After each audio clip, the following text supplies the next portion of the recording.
In November, I shared my first look at the Blender Power 3, and I said that the real test would be how I actually end up using it and how it works for me. So here we are. Here are 5 ways that I actually use my Blender on a regular basis.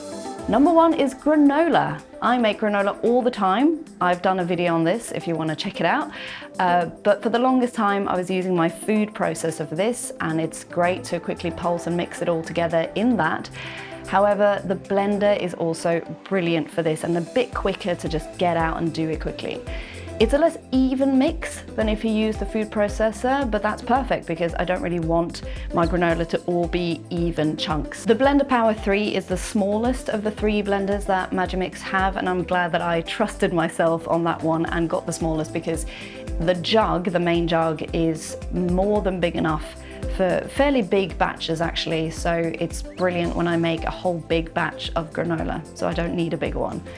In my first review, I totally forgot to test the spatula.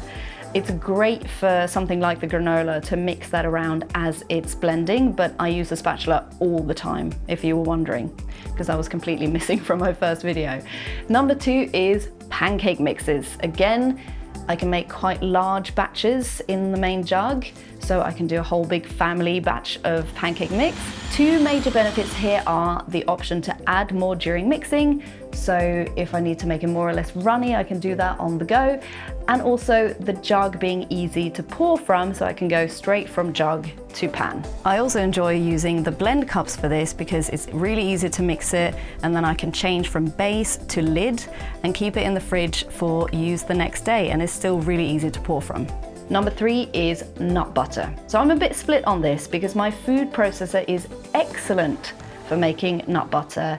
I'll just chuck the nuts in and run for 3 or 4 minutes and I'll have the nut butter ready.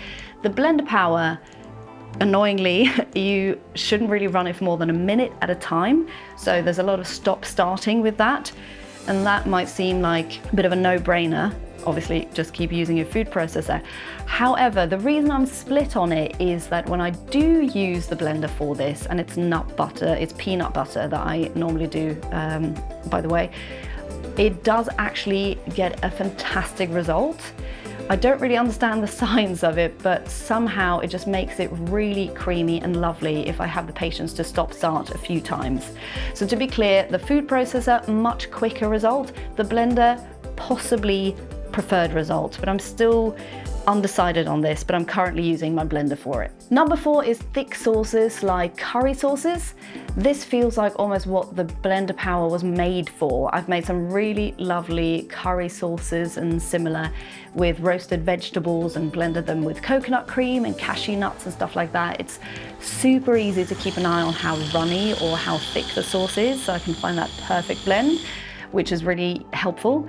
I haven't really used it for soup because I actually use my Cook Expert for soups, but it's probably similarly suitable for that. I mean, it has a soup setting, so you'd think that it's quite good for that.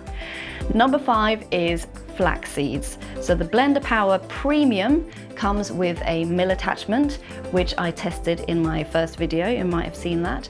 I did both coffee beans and flax seeds in my first test. I don't actually ever use it for coffee beans. I just buy ground coffee, to be honest. But I had a whole ton of whole flax seeds that needed grinding.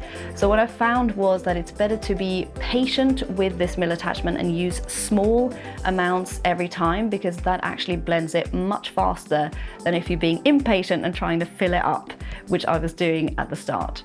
So those are my 5 main ways that I'm actually using my Blender Power 3 at the moment. I'd love to hear your comments or questions, so drop them below. Thank you for watching.